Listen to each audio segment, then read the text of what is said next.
Assalamualaikum warahmatullahi wabarakatuh. Perkenalkan, nama Ibu Emma Sutanda, Ibu mahasiswa PPL dari UIN Raden Lampung.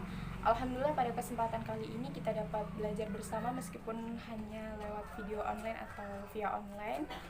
Meskipun kita belajarnya online, tapi kita harus tetap semangat ya adik-adik semua.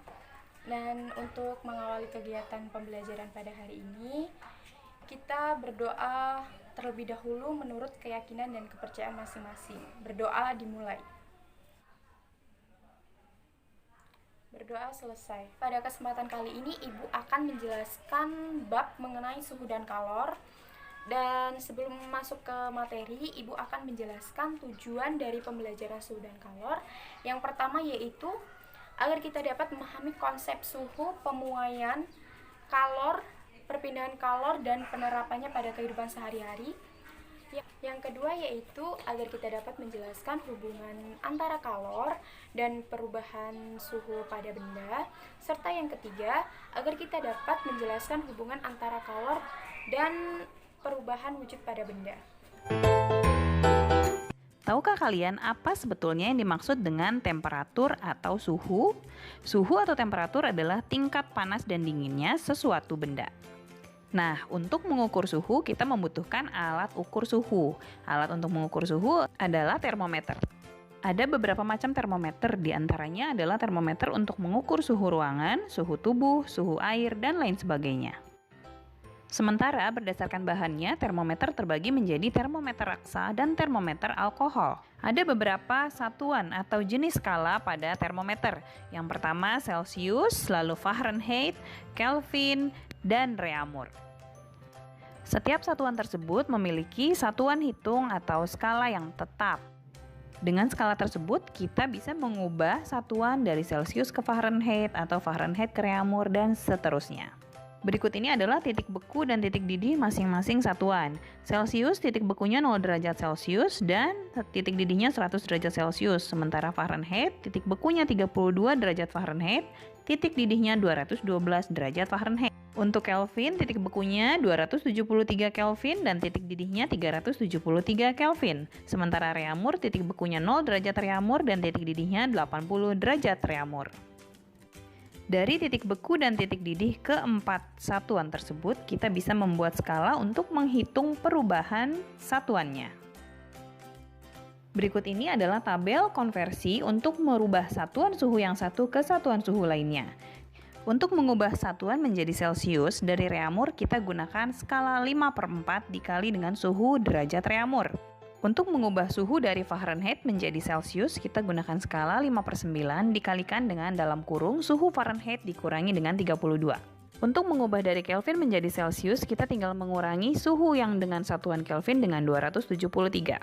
Lalu mengubah dari Celsius menjadi Reaumur, kita gunakan skala 4/5 dikali suhu yang diketahui. Dari Fahrenheit ke Reaumur, 4/9 dikali dalam kurung suhu dikurangi 32. Lalu dari Kelvin ke Reaumur, 4/5 dikali dalam kurung suhu Kelvin dikurangi 273. Mengubah Celsius menjadi Fahrenheit, 9/5 dikali derajat Celsius ditambah 32. Mengubah Reaumur menjadi Fahrenheit, 9/4 dikali suhu Reaumur ditambah 32.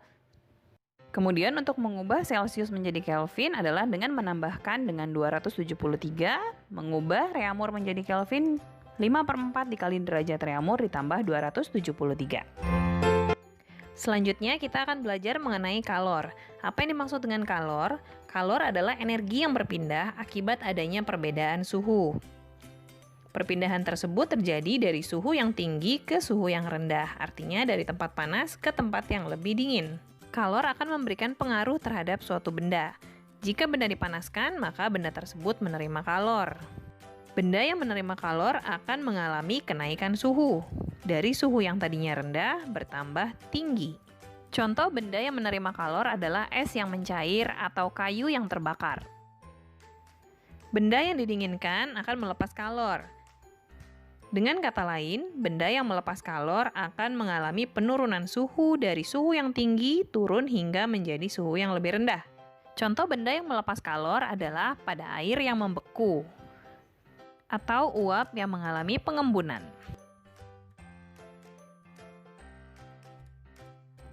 Karena itulah, kalor dapat mempengaruhi atau mengubah wujud benda. Contoh perubahan wujud yang disebabkan oleh adanya kalor adalah perubahan benda padat menjadi benda cair. Seperti es batu yang menerima panas atau diberi kalor akan berubah wujud menjadi benda cair.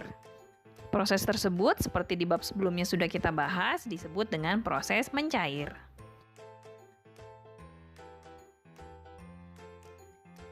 Selanjutnya, kita akan mempelajari mengenai rumus perhitungan kalor. Kalor yang diserap atau dikeluarkan dapat kita rumuskan menjadi Q sama dengan M dikali C dikali delta T.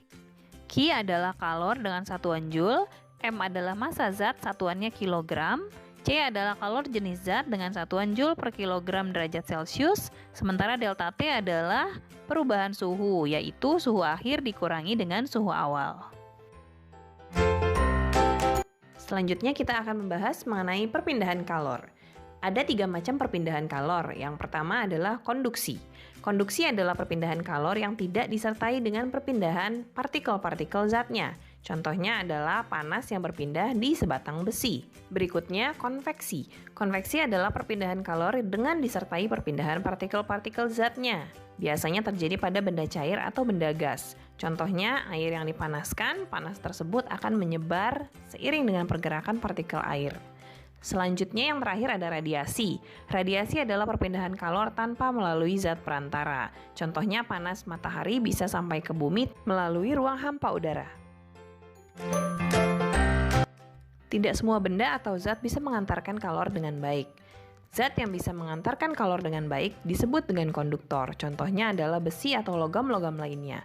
Sedangkan zat atau benda yang tidak bisa menghantarkan kalor dengan baik disebut dengan isolator. Contohnya adalah kayu, kertas, atau plastik.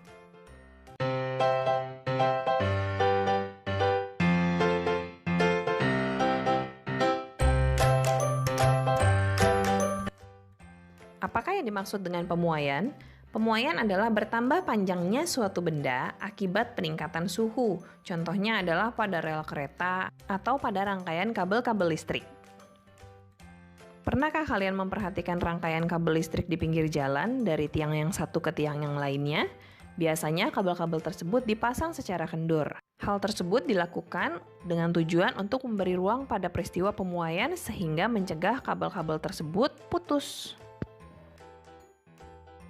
Pemuaian terbagi menjadi 3 macam. Yang pertama muai panjang, yang kedua muai luas, yang ketiga adalah muai volume. Masing-masing jenis pemuaian tersebut memiliki rumus yang berbeda-beda. Seperti apa? Mari kita bahas satu persatu. Yang pertama adalah pemuaian panjang. Untuk menghitung pemuaian panjang, kita bisa menggunakan rumus L sama dengan L0 ditambah delta L. Atau L sama dengan L0 dikali dalam kurung 1 tambah alfa kali delta T. Selanjutnya rumus muai luas. A sama dengan A0 ditambah delta A. A adalah luas akhir, delta A adalah perubahan luasnya. Delta A sama dengan A0 dikali beta dikali delta T. Hitungan muai volume.